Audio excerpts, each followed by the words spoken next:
2019 was the year that I had a very tumultuous and long season that I didn't know if I'd ever get out of. I had been a part of a church for almost 14 years. It was the church where I met Jesus. It was the church where I had formed community and bonds, and I had come to walk very closely with the leaders and really be almost an extension of the leadership staff in terms of working with people and helping people and walking with them through pain. And I had learned so much.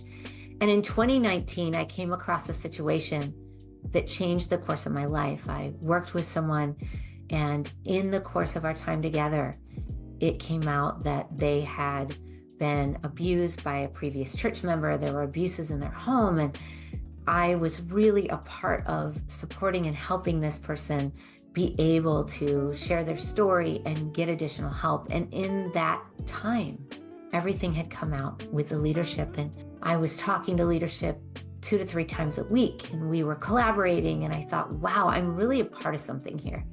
I'm really a part of helping and changing, and this is amazing. And in the midst of that, it suddenly changed. And instead of doing the right thing, this people group turned and decided to protect the image of the church over its hurting people. And I was floored.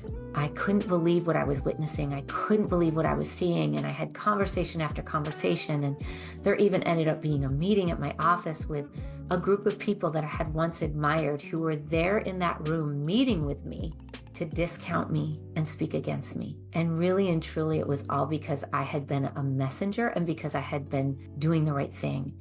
And so during this time, I was really in flux. And I'm this person that I get up in the morning, and the first thing I do is I head out the door and I pray. And yes, that's a good thing, but it's also kind of an essential thing for me. I need to move and I need to talk. And yet these times that had been so precious to me every single morning had gone from preciousness to venting. No longer was I in this place of, I'm just going to connect with my Jesus and we're going to spend this time together. I was venting to God going, why? Where is the justice? Why is this happening? I don't understand. And I would talk in depth about this situation and that situation and what this person had said and that person had said. And I was privy to all of these things. And the other frustration that I had is that because the situation that I was a part of was confidential, I couldn't talk to anyone else. And so more and more and more, I was feeling overwhelmed and overwhelmed and overwhelmed. And at the same time, the marriage that I had been in for 9.5 years was clearly coming to an end. And I didn't have that safe space at home either. And so I'm in this moment day after day where I'm, again, just venting. And I remember this one day, I had started off in prayer and I had moved to venting. And I remember I was coming back down the walkway to head home. And in the middle of my rant, the still small voice of our Lord disrupted my rant, disrupted my thoughts and my voice, and simply said, you have no idea what it costs me to love people, Sandi. And I stopped. And not only did the Lord share that with me, but in that moment, he allowed me to experience what I believe was just a part of his heart for what it cost him to love people. And I felt the pain of his heart, and it stopped me and brought me to my knees. Tears started to run down my face. And I remember I just kept saying, I'm so sorry. I'm so sorry. I'm so sorry.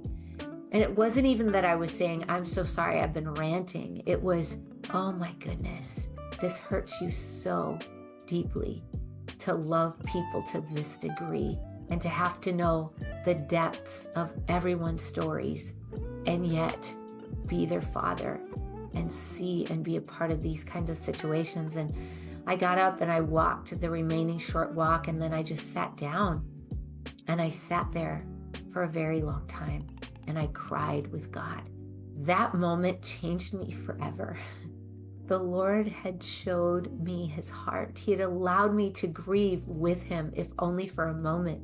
And I got to experience a part of the Father's heart. And that is why this podcast is here.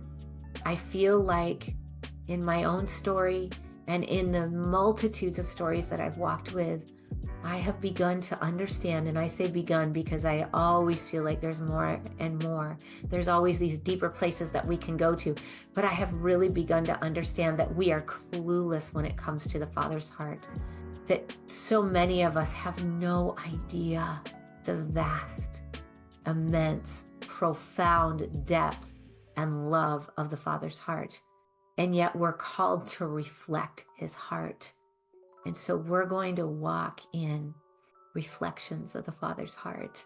You know, I am someone that grew up in a lot of abuse. I did not grow up in a Christian home. I did not grow up in a home where we talked about God. As a matter of fact, the only things that I heard about God in my home were things that were not good. You know, religion was horrible, church was horrible, the idea of God was horrible. I was raised by atheists. And quite honestly, I was raised in a satanic culture. And so in satanic cultures, there's an immense amount of abuse. It was physical, it was verbal, it was sexual. And so I was decimated from the time I was born.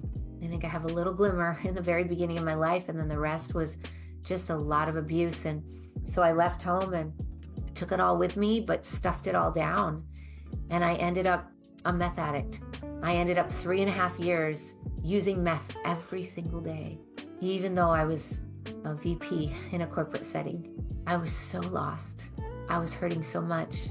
And all of the experiences of my childhood were pushed down and suppressed to the point where I would say, I have a really nice family. I had just followed in the footsteps of my parents and of generations before me.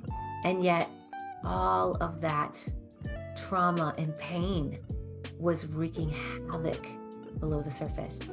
And then God disrupted my addiction.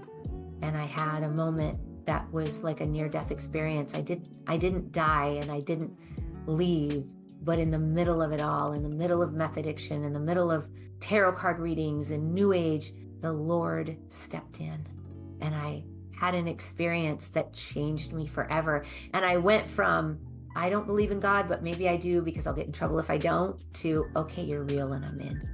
I don't even know what to do next, but you're real and I'm in. And I walked away from the meth addiction 3.5 years, one day to the next. And then right after that, I ended up on a plane next to 2 pastors who reached out to me, and I ended up getting baptized and giving my life to Jesus. And I've often said that as miraculous as that is, it was really just the beginning of a journey.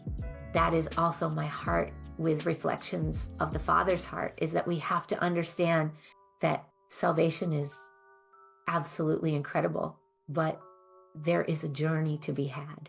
There is sanctification to walk through, and healing is such a big part of sanctification. And so I'm deeply excited to get into all of these pieces as we walk through this podcast. But I just wanted to start by way of introduction and to tell you that the Father's heart is absolutely beautiful. And I'm so excited that we're going to have so many different guests and that we're going to have so many different experiences together. One of the other things that really changed me is, you know, I had come to this church and I was a part of this church, and there were a lot of good things for me personally in the beginning, even though it ended up really bad. And it turned out there's a lot of really bad things there. But on a personal note, in the beginning, it was really good, but it was also really boxed off. You know, only this church, only this place. And so when I got into private practice with coaching and trauma work and grief recovery method, I started to work with all these different people. I started to work with people who were believers and people who were not believers and people from all different walks of life. And I started to see God show up in these really profound ways. And I started to realize that the box that I had been living in was wrong. I'm never going to take away from the fact that Jesus is the way and the truth and the life, and no one comes to the Father except through Jesus. Yes, absolutely. But God works in profound ways. And the more that I worked with people and the more that I walked with people, I saw parts of the heart of the Father that are almost unimaginative. And I started to see that I just really knew so little. And I've been on this journey not only of healing and not only of things for me, but also of going into these really deep places with Jesus as I've walked with others.